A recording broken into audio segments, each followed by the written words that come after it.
అన్నా ఎన్టీఆర్ అన్నా ఏకదం రితిక్ రోషన్ గారి ఎంట్రీ ఒక రకమైతే మన ఎన్టీఆర్ గారి ఎంట్రీ మూడు సినిమాలు ఒకటేసారి చూడొచ్చు.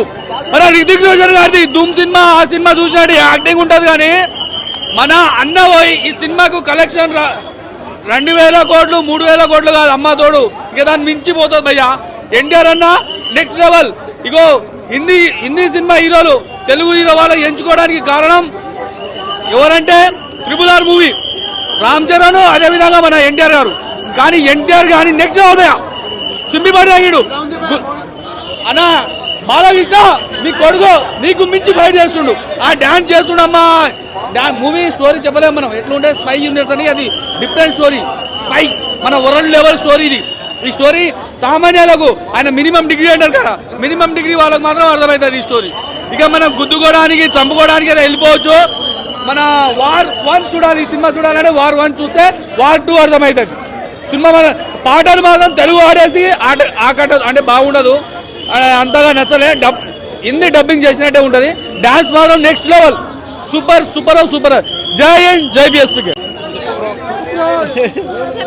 ఒకటే డైలాగ్ బొమ్మ అదిరింది పండగ చేసుకోండి.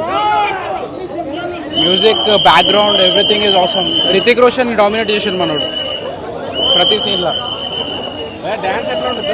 డాన్స్ పేరు పెడతా భయ్యాను రితిక్ ఆడ ఎన్టీఆర్ సాంగ్ కూడా బాగుంది. డాన్స్ ఇద్దరు ఓకే. ఎంట్రీ సీన్ మాత్రం ఎన్టీఆర్ డామినేటెడ్ రితిక్. ఫైట్ ఎట్లా ఉంది ఇద్దరికి? ఫైట్ కూడా బాగుంది. Rating out of 10 9.5. సో ఇప్పుడు కూలీ పవర్ తట్టుకుంటుంది సినిమా. కూలీ చూడలే ఇంకా కూలీ పనికి రాదు బాయ్. ఎన్టీఆర్ బాయ్ అట్లా చేస్తాను బాయ్. కూలీ ఏంది ఆయన ముసలిగా అయిపోయాడు కాక. మన వాళ్ళకి చాదా కాక బయట వాళ్ళకి చాదా కాక అందులో మన నాగార్జున సార్ని పెట్టుకుండు ఇక్కడ మన ఎన్టీఆర్ సార్ని పెట్టిండు. అక్కడ కూలీ నాగార్జున మన్మధుడు కాదు ఇప్పటికైనా 16 సంవత్సరాల అబ్బాయి లాగా ఉంటాడు. ఇప్పటికైనా మన అక్క లాంటి అమ్మాయిలు లైన్లు వేస్తారు అన్నకు. నాకు తెలిసి ఎన్టీఆర్ ఇది వాటు దుమ్ముతుంటుంది కలెక్షన్. ఇక ఆ కూలింగ్ తగ్గుతుంది తెలుగు ఇండస్ట్రీలో. ఇక నువ్వు చెప్పలేదు పుష్పకన్నా మించిపోతుంది నాకు అర్థమవుతుంది. కాకపోతే డాన్స్ జబర్దస్త్ ఉందయ్యా. మన వార్లో పాటలు బాగాలే. హిందీ నుంచి డైరెక్ట్ డబ్బింగ్ చేసినట్టే ఉంది. అది కొద్దిగా కరెక్షన్ చేస్తే బాగుండు అనిపించింది. ఈ అమ్మ తోడు చిరిగిపోదు ఇద్దరిని. బేసిక్గా ఆయన కూడా డాన్సరే ఈయన కూడా డాన్సరే. ఇక కొద్దిగా నాకు ఇక నేను తెలుగు కదా నేను ఎన్టీఆర్ ఇష్టపడతా కాబట్టి ఎన్టీఆరే బాగా అనిపించాడు. ఇక బాలయ్య కన్నా నెక్స్ట్ లెవెల్. బాలయ్య కూడా పనికిరావు బాలయ్య సార్ గుద్దుడు.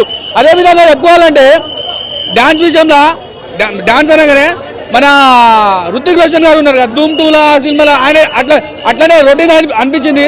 ఎన్టీఆర్ మాత్రం నెక్స్ట్ లెవెల్. ఈ సినిమా కలెక్షన్ రావడానికి కారణం ఎన్టీఆర్ఏ. ఇక్కడే మన తెలుగు ఇండస్ట్రీ ఎక్కువ హైప్ గా ఎక్కువ కలెక్షన్ ఇస్తుందని తెలుసు అర్థమవుతుంది. ఇక హిందీలో పోతుంది నాకు తెలిసి. జై హింద్ జై ఎన్టీఆర్ అన్న.